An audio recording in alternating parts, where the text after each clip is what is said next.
Só para vocês terem uma ideia. Até 1975,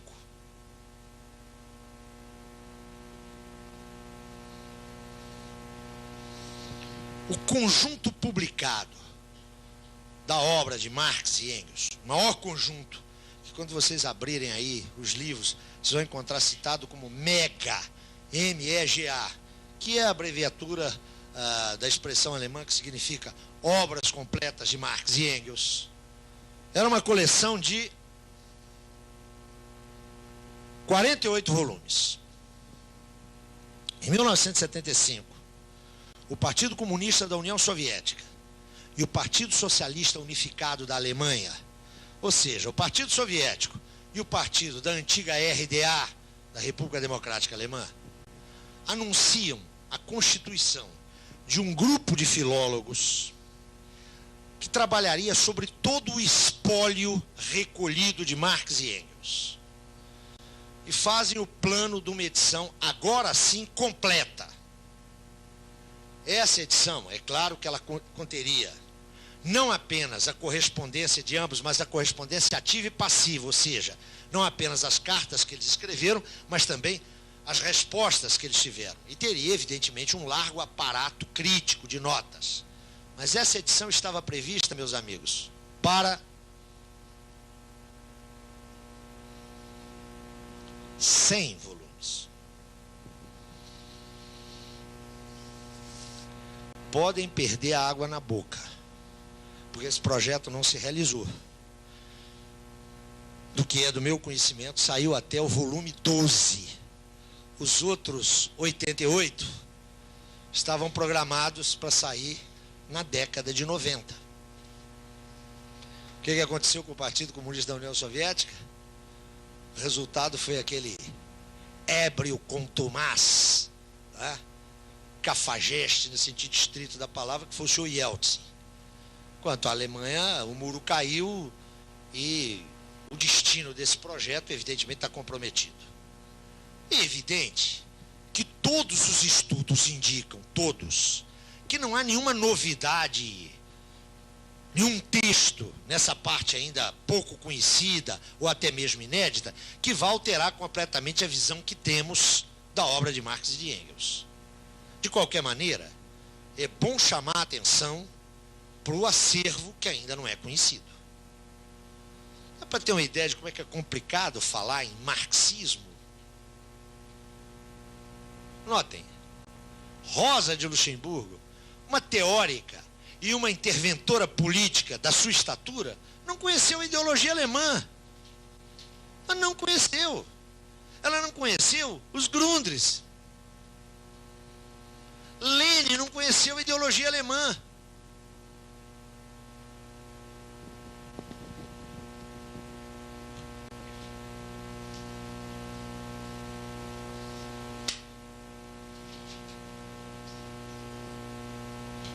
O que eu quero dizer com esse ligeiro toque? Que nós temos que distinguir claramente.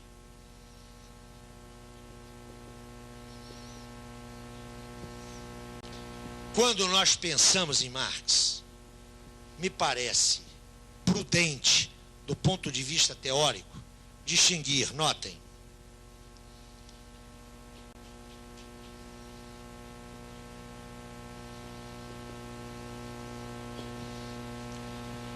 o que nós podemos chamar de obra marxiana, o pensamento marxiano, daquilo que nós chamamos de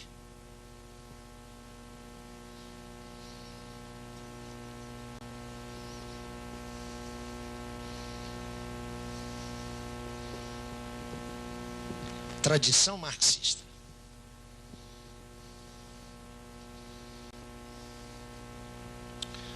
O que é a obra ou é o pensamento marxiano? É aquilo que é autógrafo, aquilo que é da responsabilidade direta de Marx, aquilo que é da lavra de Marx, aquilo que nós temos construído, elaborado, formulado pela figura Karl Marx. que evidentemente funda uma tradição teórica e política. A partir da obra marxiana, ou mais exatamente, a partir de certos textos marxianos, de certas interpretações da obra marxiana, nós temos uma longa tradição. Tradição que amplia, recupera, desenvolve, atualiza, mas ao mesmo tempo unilateraliza, aleija, deforma a fonte originária. A essa tradição pertencem os vários marxismos. Não há um marxismo. Vamos entender aqui. Qual era o problema do senhor Antônio Gramsci, que vivia num país de recentíssima unificação nacional, com uma fratura socioeconômica claríssima entre o norte e o sul, um norte industrializado, moderno, e um sul de base agrícola, com tradições políticas extremamente anacrônicas, mas um país, atenção, onde a unidade nacional convivia com a presença estatal da Igreja Católica. Quero lembrar para vocês que a questão com o Vaticano só é resolvida em 29, o Acordo de Latrão. Qual era o problema de Gramsci? Problema teórico-político. Respondam o que vocês quiserem, mas se eu comparo com o problema de José Carlos Mariátegui, primeiro grande marxista latino-americano, fundador do Partido Comunista Peruano, qual era o problema de Mariátegui? Que viveu 2 ou 3 anos na Itália, num período em que Gramsci estava em plena atividade, tanto que ele é considerado, inclusive, o Gramsci latino-americano. Qual era o problema dessas duas figuras? Ambos marxistas, ambos comunistas. O problema de Mariátegui era um país onde 4/5 da população era de indígenas. Não tinha o problema da igreja, não tinha o problema da unidade nacional, a fratura não era entre o sul e o norte, a fratura entre a costa e a serra, componente étnico fundamental, sem o proletariado de que a Itália do Norte dispunha. Vocês acham que essas duas figuras iam pensar Marx da mesma maneira? Esqueçam Marx, esqueçam Gramsci e Mariátegui. Pense, por favor, em Álvaro Cunhal, marxista português, secretário-geral do Partido Comunista Português, e pense em Mao Tse-tung. Mao tem a constituir um país com unidade nacional, uma revolução de sentido proletário com base camponesa. O problema de Cunhal é inteiramente outro. Essas duas figuras podem ser marxistas do mesmo jeito? Se Marx fosse um teórico, como foi Weber, como foi Durkheim, as coisas até podiam se resolver numa boa análise textual em seminários acadêmicos. Marx é um teórico vinculado à revolução. A revolução não é um problema teórico, ela é um problema de solução prático-política. Lenin leu um Marx, e a sua genialidade está em que ele leu Marx para mudar a Rússia czarista.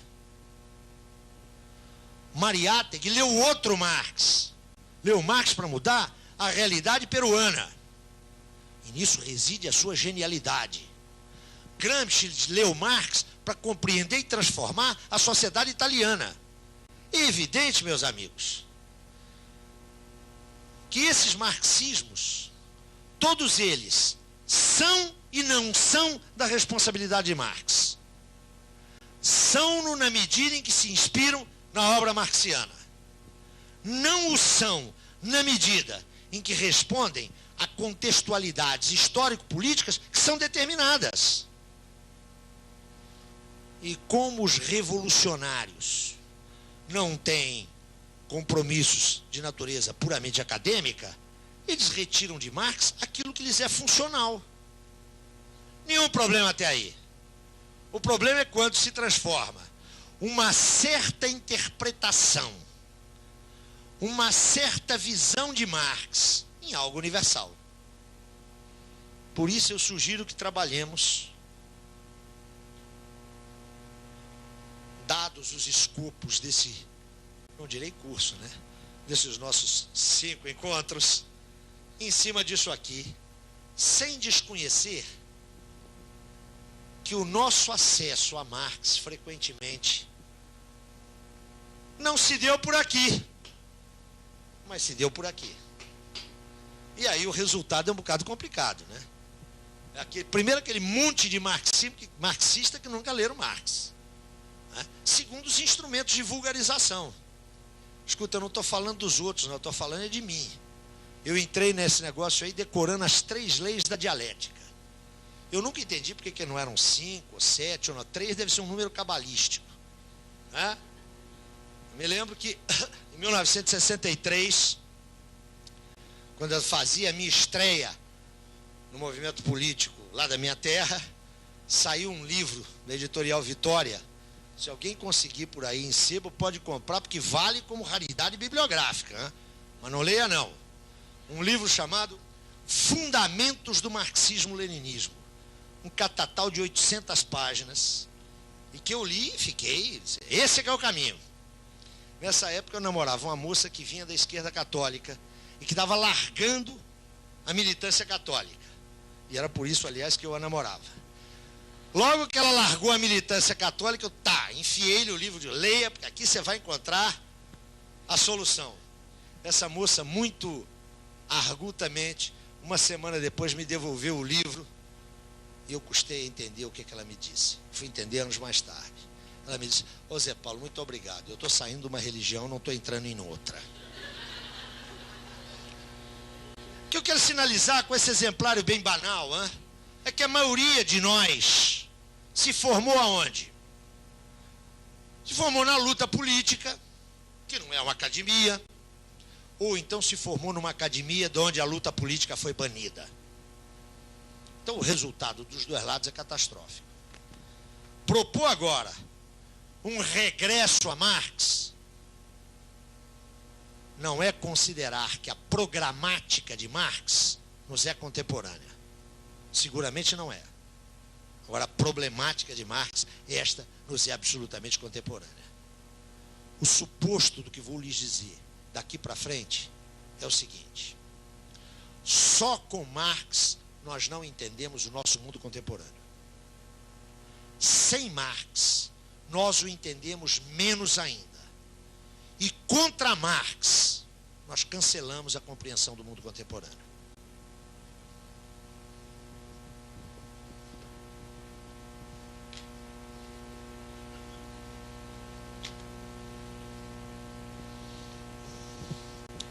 Eu disse há pouco que há um problema que atormenta Marx desde 1843. Eu disse há pouco que os grandes teóricos não apenas vocalizam sujeitos históricos, mas têm uma esfinge que os desafia ao longo da sua existência intelectual. Isso nos leva a, de uma maneira apodícia, eu não vou aqui desenvolver isso, é apenas um suposto que eu devo explicitar para que haja compreensão do que vou lhes dizer a partir de amanhã. Isso nos leva ao problema do objeto de Marx. Qual é o objeto da obra marxiana? O que é a esfinge de Marx? Eu assinalei lá atrás, nessa exposição, que de 43 para frente, o problema de Marx se põe, num primeiro momento, como problema político. Ele quer entender o Estado do seu tempo, o Estado que resulta da Revolução Burguesa, o Estado burguês. Mas para entendê-lo, porque ele rechaça a formulação hegeliana, ele tem que entender a sociedade civil burguesa. Esse é o problema que vai acompanhar Marx durante toda a sua vida. Como é que esse problema se expressa enquanto objeto de pesquisa? Se expressa num objeto que Marx circunscreveu, explorou intensivamente durante toda a sua vida. Que objeto é esse?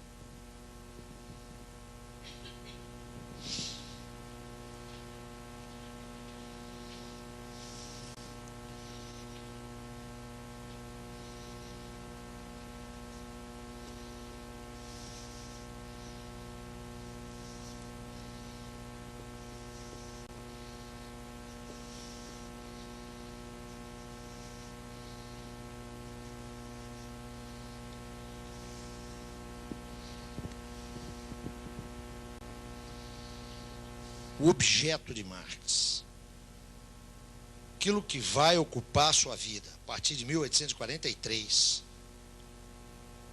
é a gênese, se vocês quiserem, as condições de emergência, é a gênese, é o desenvolvimento, é a consolidação e a crise da ordem burguesa. O problema de Marx é o capitalismo. O objeto de Marx é aquela organização societal que se funda na dominância do modo de produção capitalista. Esse é o objeto de Marx. Então vocês tratem de tomar cuidado quando caracterizarem Marx como o pai do comunismo. Os filhos de Marx são outros, viu? Marx não é o teórico do comunismo, não.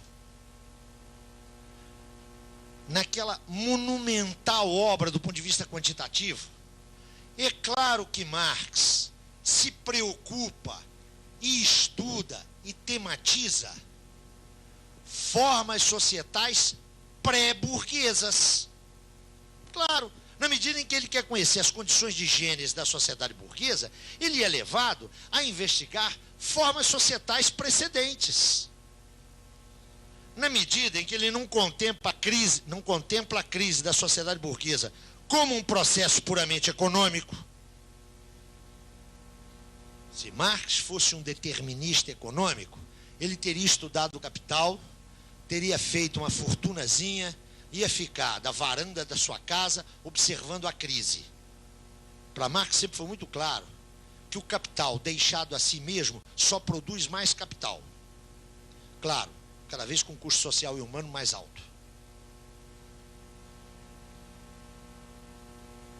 Porque não era apenas um espectador de um drama que se desenrolaria sem a participação dos homens, Marx também lançou as suas vistas sobre o futuro pós-capitalista. Escreveu meia dúzia de páginas sobre o comunismo. Aliás, pouquíssimas. Ainda que tenha analisado formas societais precedentes a capitalista, e ainda que tenha feito prospecções com relação ao futuro pós-capitalista, esse aqui, ó, é o objeto da obra de Marx. Nós estamos longe, como vocês podem observar, de uma pesquisa, de uma abordagem, ou como se diz hoje, de um olhar sociológico. Né? Isso é uma das coisas que mais me fascina hoje nas ciências sociais. Ninguém analisa mais nada, ninguém estuda nada. As pessoas deitam o olhar. Né? E não tem mais perspectiva de análise, nada disso. Tem o lugar de onde se olha. Vocês podem ir, né? Vocês são pessoas pacientes, cristãs, que têm a difícil, a rara qualidade da paciência. Eu já sou um velho, ultrapassado, figura lá da... Estou andando no corredor, os meninos dizem, olha, ali vai um marxista, olha que gracinha, ainda existe, né? Mas eu não tenho hoje a menor paciência para isso, né? Essas inovações de nomenclatura que não traduzem absolutamente nada, senão a capitulação da razão face ao real. Né? Deito o olhar. Agora tudo é objeto de leitura. Vocês observaram isso? Porque a minha leitura sobre esse fenômeno, ô moço alfabetizado, hein? Isso atravessa o nosso discurso. Eu não estou brincando aqui com vocês, não. Tenho muito pouca chance de contato com vocês. Tem gente aqui de um bocado de lugar. E esses contatos são meio chatos, porque a gente chega aqui, solta meia dúzia de ideias, depois vai embora. Algo até que pode parecer meio irresponsável. E não sou irresponsável, não. Mas é preciso chacoalhar um pouco isso. Essas absolutas novidades que estão surgindo aí no domínio das mal chamadas ciências sociais. Que são ciências com as quais ou sem as quais a sociedade permanece absolutamente igual. Uma forma de queima de excedente econômico. Que alguém está produzindo sobrevalor que nós estamos queimando aqui. A nossa universidade, e é preciso dizer, é preciso que alguém fale isso. Eu já cheguei um pouco naquela idade, não é? Estou ali acima do bem e do mal, podem falar o que quiser de mim, que eu estou me marimbando, estou me lixando. Mas é uma coisa absurda, não é? Eu tenho assistido professores chegarem em salas de primeiro período de cursos de ciências humanas e sociais e afirmarem, e não vão presos por causa disso, continuam dando suas aulas, não é? Que os paradigmas estão colapsados, que a sociedade do trabalho é hoje algo em extinção, e coisas por aí afora. Isso faz sucesso. Isto faz sucesso. E sabe qual a diferença entre nós e um trabalhador? O trabalhador, no fim do dia, tem que apresentar o resultado material da sua intervenção, né? A gente pode fingir que dá aula, os estudantes podem fingir que assistem às aulas, e a gente pode fingir tudo. Há coisas na universidade hoje que a mim me horrorizam e ninguém diz nada. É uma autocomplacência generalizada. O que se faz depois? Vamos já antecipar algo que está na leitura que eu sugiro a vocês? Não aguento mais que me afirmem que Marx é um determinista. Mas isso não é interpretação, não é leitura. Pegue um texto tão duramente político como o Manifesto do Partido Comunista. No 5º parágrafo está escrito com todas as letras o seguinte: o resultado de uma época revolucionária ou é a vitória da classe que traz em suas mãos o futuro, ou a derrota das duas classes em presença. Onde é que tem determinismo de que nós vamos chegar ao comunismo? Onde é que está isso? Ou então, eu ouço, especialmente dos meus amigos antropólogos. Eu adoro os antropólogos, mas tenho, obviamente, uma birra com a antropologia, não é? Essa antropologia que está aí, essa do olhar, né? As teses de antropologia a gente já conhece, né? São 3 capítulos. O primeiro capítulo são as angústias do sujeito em face do objeto. O segundo capítulo é o diário de campo. O terceiro capítulo, que é final, são sugestões para novas pesquisas. Mas eu brinco com os meus amigos antropólogos que eu já não suporto mais essa história de que Marx não deu a devida ponderação às dimensões culturais. Isso é uma mentira brutal. É só ler. É só ler. Neste caso, basta ser alfabetizado. Um dos textos que eu recomendei para vocês, que é a introdução de 1857, quando Marx está falando de um fenômeno estritamente econômico, que é a propriedade comunal da terra, fenômeno estritamente econômico, a que Marx debitará a permanência, o caráter duradouro dessa instituição, especialmente na Europa Central. Marx vai dizer claramente, com todas as letras, o seguinte: isso se deve às tradições desses povos. Se o cara está debitando a permanência de uma instituição econômica à cultura, e vem o neguinho me dizer que Marx não deu a devida importância às dimensões culturais. Ou então, e frequentemente, essas leituras brotam no interior da tradição marxista, vem um Marx que nos é apresentado como um autor que funda a sua teoria numa concepção fatorialista da história. Há um fator econômico que é predominante, é uma espécie de chute inicial da bola. Depois tem o fator político, o fator social, tantos fatores quantos vocês queiram.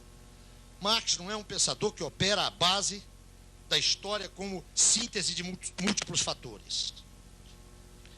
Marx não é um sociólogo, Marx não é um antropólogo, Marx não é nenhuma das nossas classificações departamentais, institucionais serve para esse cidadão. O que Marx oferece é uma teoria disso aqui. É uma teoria acerca de um objeto real, histórico, efetivo. O problema de Marx é como é que emerge, como é que se estrutura, como é que se desenvolve e como é que entra em crise a ordem burguesa. Esse que é seu objeto. Aqueles que têm alguma rodagem em teoria social percebem que esse não é um problema original de Marx, não é? Esse é um problema original, fundante da teoria social moderna. O que fez Durkheim a vida inteira? Tratou de entender essa mesma coisa. O que fez Weber a vida inteira? Tratou de entender essa mesma coisa. É por isso que esses três autores, apesar de todos os pós-modernos, continuam os mais instigantes para todos nós. A diferença está na perspectiva de análise, na concepção teórico-metodológica e na perspectiva política. Isso faz com que Marx não pertença aos mesmos departamentos de Weber e de Durkheim. Não são farinha do mesmo saco. O que Marx nos oferece é isso aí. Marx nos dá uma teoria da ordem burguesa. Então eu já vou prevenindo. Se tem algum psicólogo que quer encontrar em Marx uma teoria da subjetividade, vá procurá-la em outro lugar. Marx não foi lamentavelmente psicólogo, como não foi lamentavelmente antropólogo. Ele não foi isso. Eu posso ancorar uma teoria da subjetividade nesse marco teórico, mas eu não posso cobrar de quem me quis oferecer aquilo ali algo distinto. O que Marx me dá é uma teoria da gênese, da consolidação, do desenvolvimento e da crise da ordem burguesa. Mas caramba, o que é teoria? O que eu estou entendendo aqui por teoria? Porque se nós não tivermos um rigoroso esforço de precisar a carga semântica com a qual nós estamos trabalhando, nós vamos ver a mesma palavra, a mesma expressão, em contextos teórico-filosóficos radicalmente distintos e achar que elas são a mesma coisa. Não é? Todos vocês aqui sabem que ação social para Weber, um tipo de ação social é objeto da sociologia. Ação social para Durkheim significa uma coisa completamente diferente. O que Marx entende por teoria não é o que Durkheim, não é o que o Weber concebe como teoria. Se tivéssemos que expressá-lo de maneira condensada e sintética, diríamos: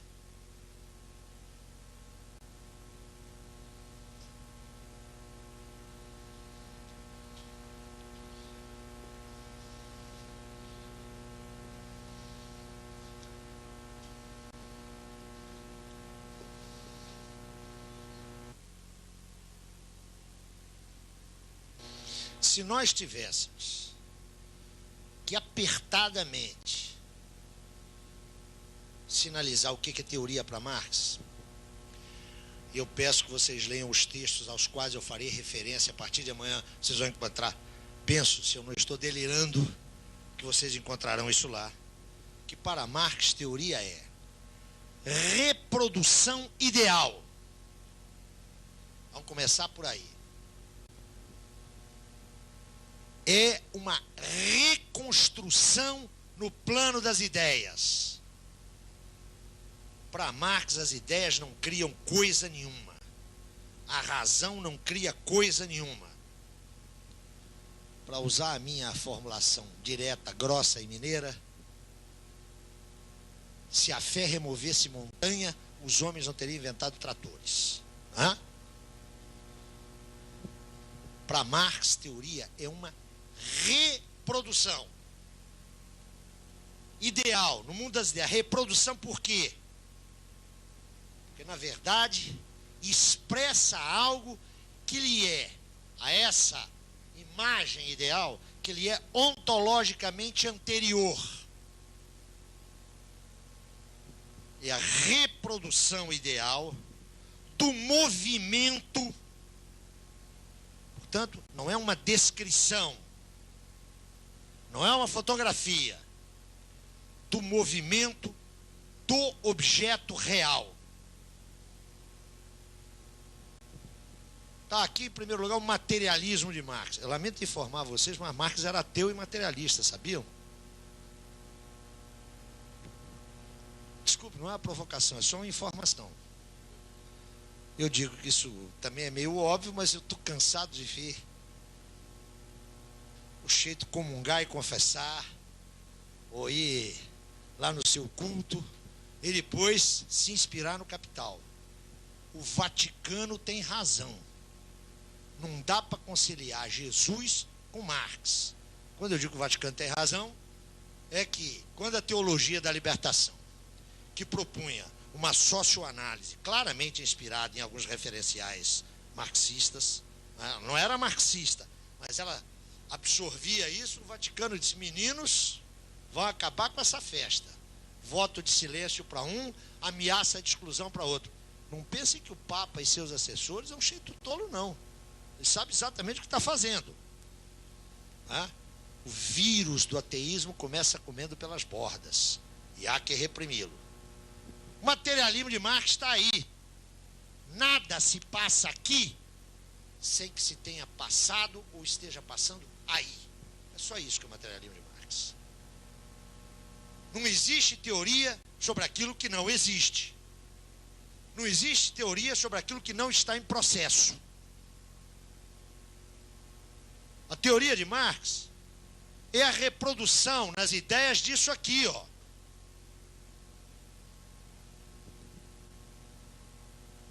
Agora, por favor, reprodução não é espelhamento, não é cópia. O suposto marxiano, aliás, herdado de Hegel, é que a factualidade, a empiria, é o ponto de partida do conhecimento. Não há conhecimento que se inicie senão a partir da expressão fenomênica. Mas o fenômeno, ponto de partida do conhecimento, a aparência sem a qual não existe o conhecimento. O conhecimento se inicia pela aparência e, portanto, ela não é descartável, não é uma coisa secundária, mas ela não esgota a estrutura do processo de que é sinal. A hipótese marxiana, não é a hipótese, o pressuposto marxiano é o seguinte, aliás, textual: se a aparência dos fenômenos coincidisse com a sua essência, toda ciência seria supérflua. Aí bastava olhar, não é? Eu olho, não é por acaso que o professor Boaventura de Souza Santos, insigne representante das tendências pós-modernas no âmbito das ciências sociais, escreve com a maior tranquilidade que a epistemologia pós-moderna suspeita da distinção entre aparência e essência. Nele, isso é coerente. Ele acha que basta olhar, coisa que na sua prática ele não realiza. Quando ele pesquisa e pesquisa bem. Quando ele se mete em epistemólogo, produz essas pérolas, né, que são muito dessa concepção ultra-empirista que hoje viceja nos meios acadêmicos, não é? Para Marx, a aparência é necessária ao conhecimento, é o ponto de partida do conhecimento. Mas ela, ao mesmo tempo que revela, oculta. Ao mesmo tempo que mostra, ela esconde. Portanto, não se trata de um espelhamento. Se trata de romper, de ir além da aparência, para localizar o movimento essencial, para localizar a dinâmica estrutural. E é evidente que essa reprodução não se faz independentemente da natureza do objeto. Vamos ver se a gente se entende. Se essa concepção de teoria é verdadeira, isto significa que o sujeito que pesquisa, que o sujeito que vai produzir teoria, ou seja, o sujeito que vai investigar e reproduzir, reconstruir, idealmente, o movimento do objeto, este sujeito tem que ser, a expressão é essa mesma, fiel ao objeto. Ele tem que estar aberto ao objeto. Ele tem que recepcionar o objeto. Ele tem que recolher o objeto. Ele tem que apreender o objeto. O ideal metodológico de Marx é um sujeito fiel ao movimento do objeto. Isto significa, atenção, que não existe uma construção metodológica que o sujeito elabora independentemente da natureza do objeto que ele pesquisa. É por isso que Marx distingue claramente técnica de pesquisa de método de pesquisa.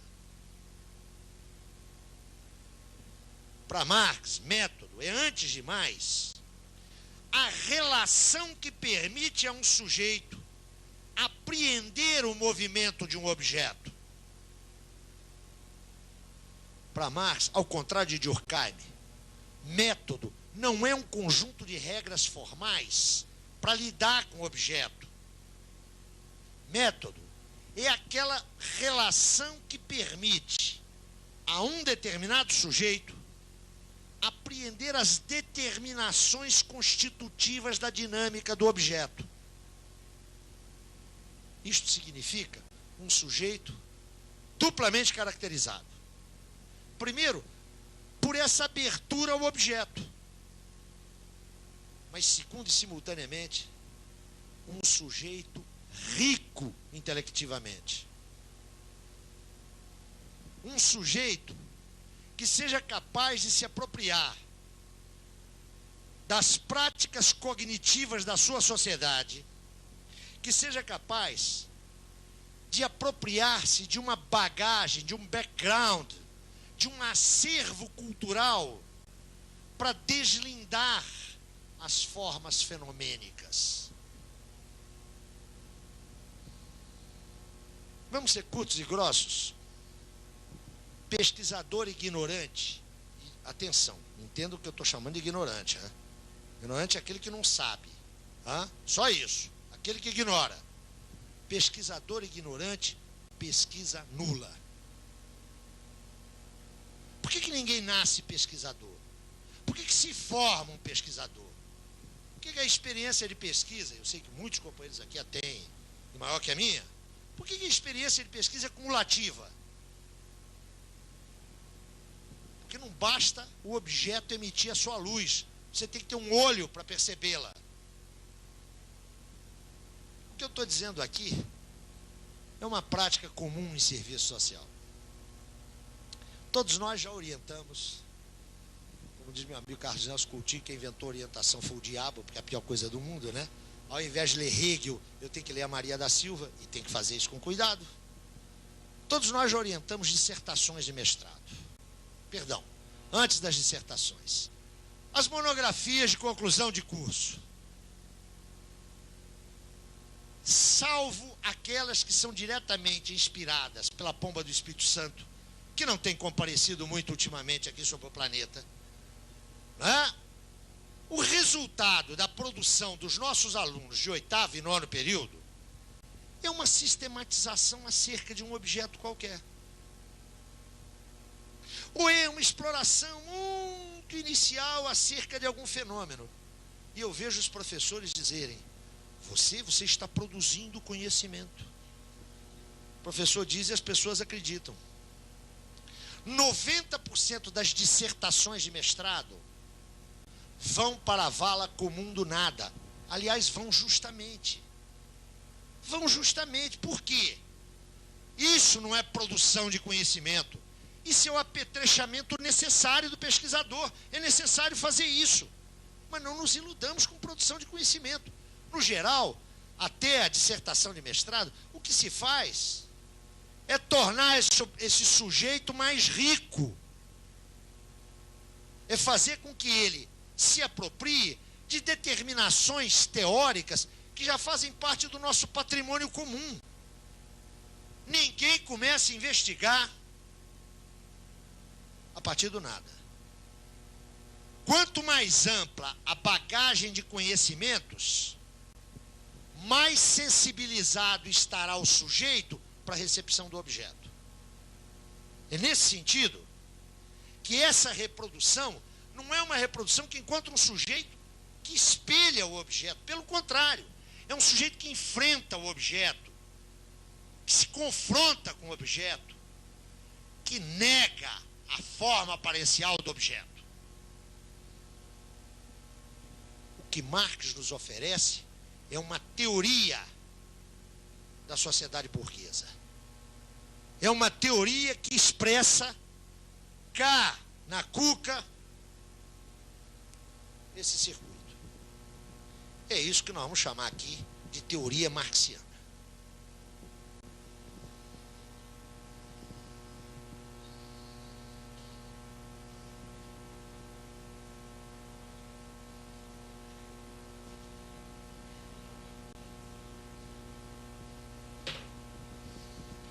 Mencionei o objeto, tratei de circunscrever o que chamo aqui de teoria. A obra de Marx tem objetivos claros. E é importante definir isso logo à partida, porque nos remete ao problema da revolução.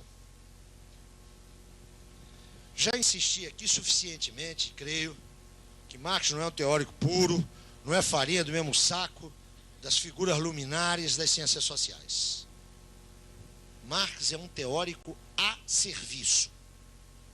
É um teórico a serviço.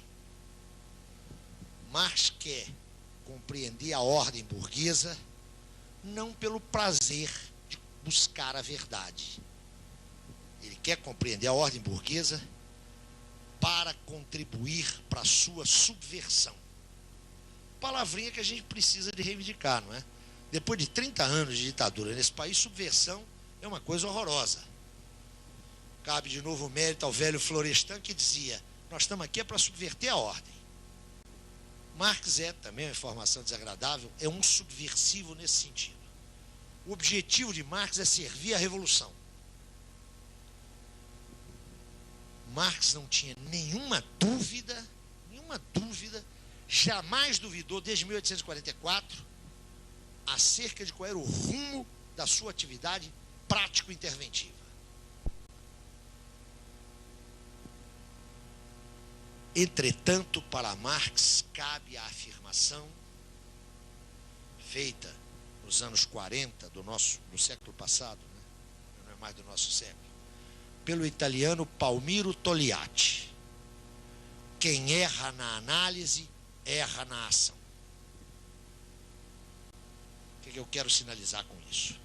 Se o objetivo de Marx era servir a revolução, se o objetivo de Marx era produzir conhecimentos para a revolução, isso em nenhum momento retirava do seu horizonte a importância da pesquisa objetiva da verdade.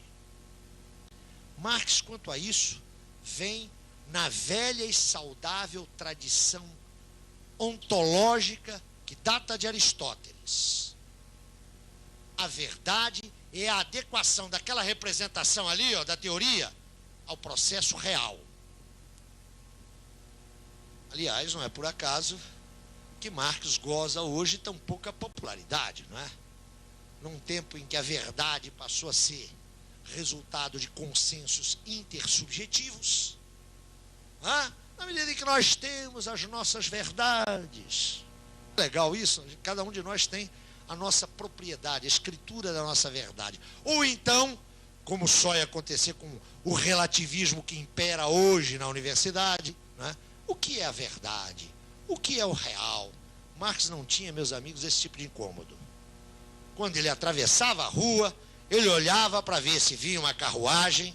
Se ela via, ele não duvidava da existência dela. Ele não perguntava o que é o real, não. Ele parava. Para sermos consequentes, a gente indaga o que é o real. Tem uma chegadinha no 20º andar. E será que cai? O que é a verdade? Esse tipo de problema não se põe para Marx. Isso é problema de intelectual que conhece a realidade através de free shop de aeroporto. Não é? Em Marx, a pesquisa da verdade era a condição do intelectual servir à revolução. Ele se propõe a decifrar a ordem burguesa para servir à revolução, mas não subordina a verdade à revolução. É que Marx sempre teve absoluta clareza de dois níveis da intervenção humana. O nível teórico. Só se produz teoria com dúvida. O ponto de partida da teoria é sempre uma pergunta, é sempre uma dúvida, é sempre o reconhecimento de uma insuficiência no nosso conjunto cognitivo. Mas Marx sabia que a ação política não se confunde com a teoria. Se faz política não com dúvidas. Política se faz com convicções. Marx sempre teve absoluta clareza quanto a isso. E para não operar com convicções falsas, para que o movimento operário revolucionário tivesse os pés na terra, era absolutamente necessário um conhecimento objetivo, que não significa neutro, mas significa aferível, comprovável objetivamente, através da prática histórica, através da prática social. Para Marx, era indispensável esse conhecimento teórico objetivo para subsidiar a ação consciente das vanguardas operárias. O que é meu interesse salientar aqui é que o fato de que, para Marx, o seu trabalho era um trabalho a serviço da revolução, a serviço da classe operária, isso não significava absolutamente que ele subordinava as suas conclusões teóricas a esses objetivos. Me faço entender? Vamos ver se a gente resume. Para Marx, enquanto cientista, o conhecimento é um fim em si, é um valor em si. Conhecer a verdade é um valor em si. Mas ele sabe que ele não é um cientista qualquer.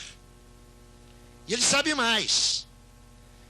Que para as classes sociais, o conhecimento é um instrumento, é um meio. Evidentemente existe aí uma tensão. É evidente que é uma tensão aí. Mas quem não gosta de tensão, gosta do paraíso, não é? Lá é que é tudo calmo, tranquilo, igualzinho ao cemitério. Marx viveu essa tensão constante. Então, o objetivo era, através da pesquisa científica, subsidiar a luta operária. Vocês me perdoem essa ênfase que eu só vou dar hoje, nessa relação de Marx com a revolução, Marx com a luta operária. Eu não creio que isso é algo menor. Sobretudo nos dias de hoje, quando Marx entrou na universidade, imaginem vocês que eu estou aqui, venho pago, vou ficar num hotel que eu espero que seja um bom hotel, para falar de Marx. Ficou natural a gente discutir Marx aqui, não é? Vocês sabem o que isso é? Isso é produto da democracia. Isso é muito recente. Isto é muito recente. E não é recente no Brasil, não. Leiam as páginas que Sartre, que nasceu em 1905 e saiu da universidade como filósofo em 1930, leiam as páginas que Sartre dedica à sua formação. Lá na Universidade Europeia, avançada, francesa, não tinha Marx no seu curso. No Brasil, a discussão de Marx é introduzida pelos movimentos políticos. Marx é introduzido pelo Partido Comunista a partir de 22. Enquanto a USP, essa monumental instituição, só aceitou Caio Prado depois que ele morreu. Caio Prado só entrou na USP depois que morreu. E aí virou ícone, não é? Florestan Fernandes vai explorar a tradição marxista depois de 68, quando ele é posto para fora da universidade. Como hoje Marx virou tema da deglutição acadêmica, é importante sinalizar essa vinculação com o movimento operário, porque isso é genético na constituição daquela teoria. Seus objetivos estão colados a isso. É impensável sem isso.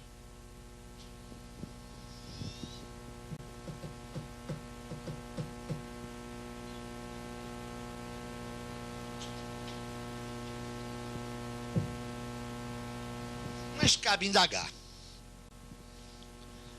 Qual é a validez dessa teoria marxiana? Admitindo-se que essa teoria seja verdadeira, admitindo-se isso, qual o seu âmbito de validez? Qual é a abrangência dessa teoria? Eu quero voltar ao objeto que eu atribuí à obra marxiana.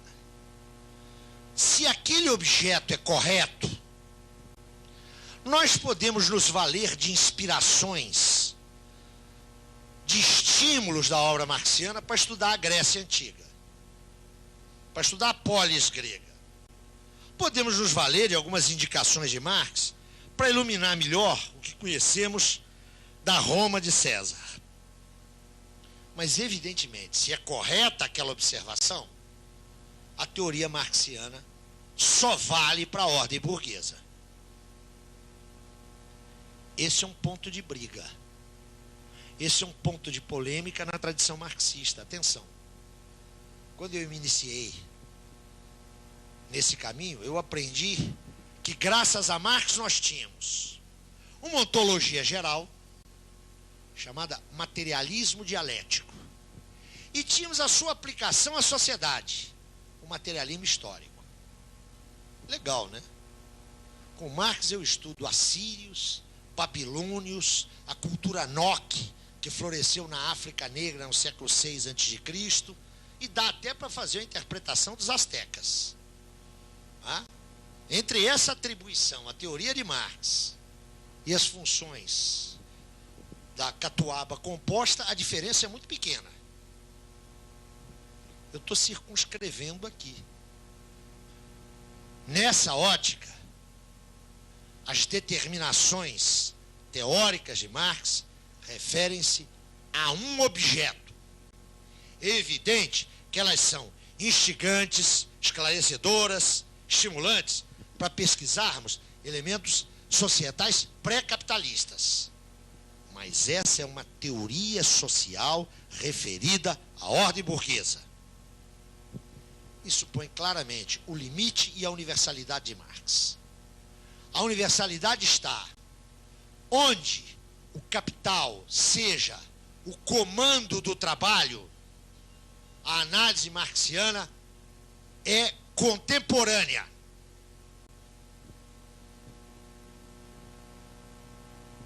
Naquela sociedade onde a socialidade é regida pelo comando do trabalho, pelo capital, as categorias marxianas, a articulação teórica, aquela reprodução teórica de Marx, vale.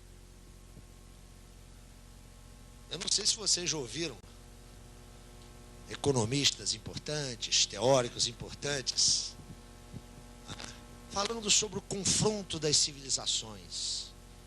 Esta visão de Marx é uma visão eurocêntrica, Como é que isso vai valer lá para a Ásia, para o Japão? Como é que isso vai valer para a América Latina? Isso constitui para esses pesquisadores um problema de primeira grandeza. Eu estou convencido, mas é que eu tenho um olhar muito mecanicista, não é? Eu que não devo ter olho para isso. Que isso aí é um falso problema. Tá? Quando a lógica do capital chegou ao Japão, tchau para a cultura antiga, oriental. As projeções dos grandes conglomerados não se fazem na base da cultura oriental, se fazem na base da rentabilidade do capital. Ponto. Neste sentido, está a universalidade do pensamento de Marx, mas está também a sua limitação. Está o limite de Marx. Outro elemento de polêmica. Quando se esgotar historicamente o objeto de Marx, objeto da ordem burguesa, quando aquele objeto se esgotar historicamente, se e quando, não é? Se e quando esse objeto se esgotar, evidentemente, a capacidade analítica, o potencial analítico fornecido por Marx também vai se esgotar. O que eu estou afirmando aqui é que Marx será nosso contemporâneo compulsório enquanto tiver vigência a ordem burguesa. Quando a ordem burguesa se transformar, se e quando se transformar num momento ultrapassado do processo histórico do gênero humano, Marx vai ser visto por nós do mesmo jeito que a gente vê Aristóteles hoje. Se tudo isso é verdade, me resta sinalizar duas questõezinhas para a gente pensar durante a noite. A primeira questão é a seguinte: Marx encontra clareza acerca do seu objeto em 43, vai morrer em 83, vai pesquisar durante 40 anos. Eu recusei aqui o chamado corte que separaria, do ponto de vista epistemológico, o jovem do velho Marx. Quando é que Marx encontra a perspectiva, encontra os instrumentos, encontra o seu arsenal para dar conta daquele objeto? Eu gostaria de assinalar que no período que vai de 43 a 57, 58, Marx se enfrenta com esse objeto. Ele investiga, ele estuda, ele produz textos, ele publica livros, ele está envolvido com esse objeto. E quando em 57, 58, ele redige aquele conjunto de manuscritos já mencionado, ele está num ponto de chegada e num ponto de partida. É um ponto de chegada porque reúne toda a experiência acumulada, todo o saber acumulado nesses 15 anos de pesquisa e de intervenção sociopolítica. Mas é um ponto de partida porque agora ele volta a enfrentar o seu objeto a partir de um conhecimento anterior desse mesmo objeto. A formulação teórico-metodológica de Marx não se deu. Vamos brincar um pouquinho, porque eu estou vendo que vocês já estão cansados. Marx não entrou na biblioteca do Museu Britânico, sentou-se lá e, cabisbaixo e meditabundo, pôs-se o seguinte problema: como vou estudar a ordem burguesa? Passou lá meses, anos, saiu de lá e disse: agora eu sei como estudar a ordem burguesa. Não foi assim. Marx enfrentou a ordem burguesa no plano prático, mas sobretudo no plano teórico. Estudou-a, fez pesquisa, investigou, tirou conclusões, considerou algumas dessas conclusões precipitadas, equivocadas, voltou a estudar. Ao cabo de 15 anos, de 43 a 57, 58, mexendo, manipulando, tocando esse objeto, depois disso, ele disse: bom, agora eu posso começar a estudar de novo. Quais são as categorias de Marx? Eu já falei aqui das 3 leis da dialética, não é? É claro que Marx não tem nada a ver com isso.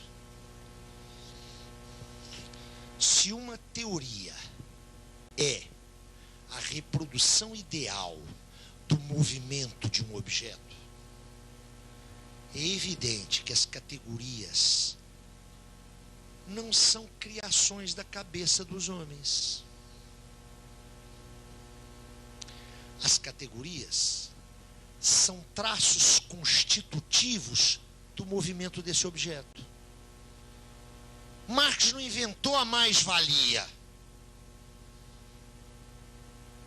Marx descobriu no processo do movimento do capital a mais-valia. Categoria não é invenção da cabeça de Marx.